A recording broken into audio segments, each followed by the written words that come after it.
کچھ مہینے پہلے اچانک مجھے پتہ چلا تھا کہ میں نیورو اینڈوکرائن کینسر میں مبتلا ہوں۔ میں نے پہلی بار یہ لفظ سنا تھا۔ سرچ کرنے پر میں نے پایا کہ اس لفظ پر زیادہ ریسرچ نہیں ہوئی ہے، کیونکہ ایک نایاب جسمانی حالت کا نام ہے، اور اسی وجہ سے اس کے علاج میں غیر یقینی زیادہ ہے۔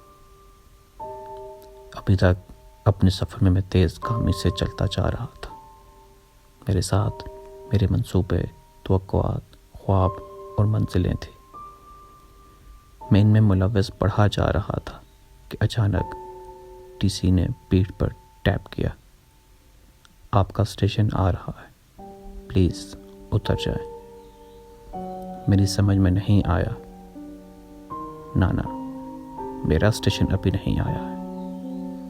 جواب ملا، اگلے کسی بھی اسٹاپ پر آپ کو اترنا ہوگا، آپ کی منزل آ گئی۔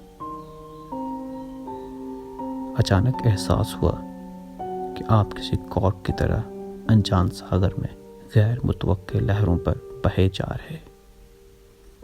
لہروں کو قابو کرنے کی غلط فہمی لی۔ اس ہڑبونگ سہم اور ڈر میں گھبرا کر میں اپنے بیٹے سے کہتا ہوں،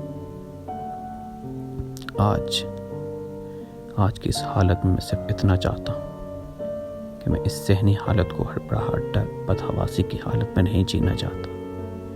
مجھے کسی بھی صورت میرے پیر چاہیے جن پر کھڑا ہو کر میں اپنی حالت غیر کو جانبدار ہو کر جی پاؤں۔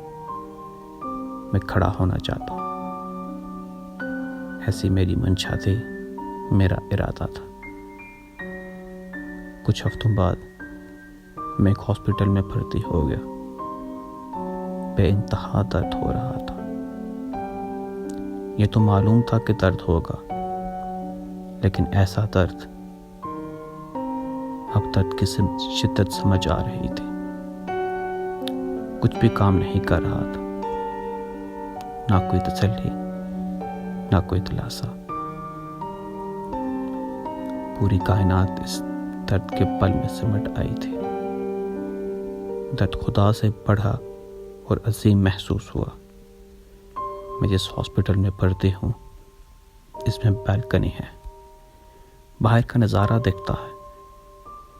کوما وارڈ ٹھیک میرے اوپر ہے۔ سڑک کی ایک طرف میرا ہاسپٹل ہے اور دوسری طرف لارڈز اسٹیڈیم ہے۔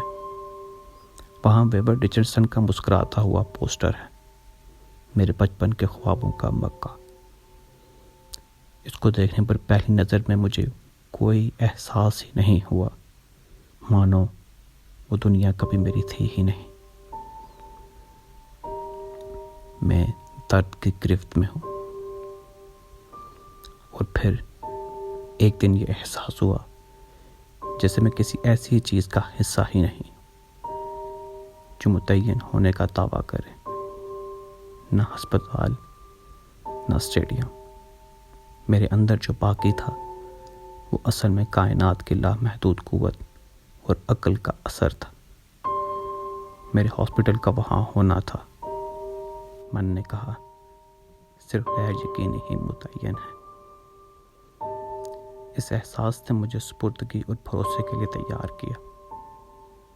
اب چاہے جو بھی ہو، یہ چاہے جہاں لے جائے، آج سے 8 مہینوں بعد، یا آج سے 4 مہینوں بعد، یا پھر 2 سال۔ فکر درکنار ہوئی اور پھر غائب ہونے لگی، اور پھر میرے دماغ سے جینے مرنے کا حساب نکل گیا۔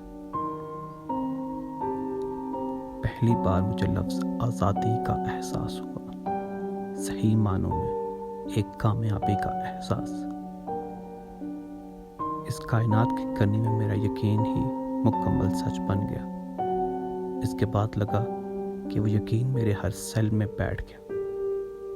وقت بتائے گا کہ وہ ٹھہرتا ہے کہ نہیں۔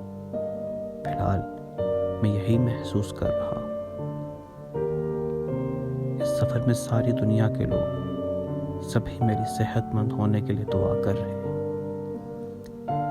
میں جن کو جانتا ہوں اور جن کو نہیں جانتا، وہ سبھی لوگ الگ الگ جگہوں اور ٹائم زون سے میرے لیے عبادت کر رہے ہیں۔ مجھے لگتا ہے کہ ان کی دعائیں مل کر ایک ہو گئے، ایک بڑی طاقت۔ تیز رفتار زندگی میری اسپائن سے مجھ میں داخل ہو کر سر کے اوپر کھوپڑی سے پھوٹ رہی ہے۔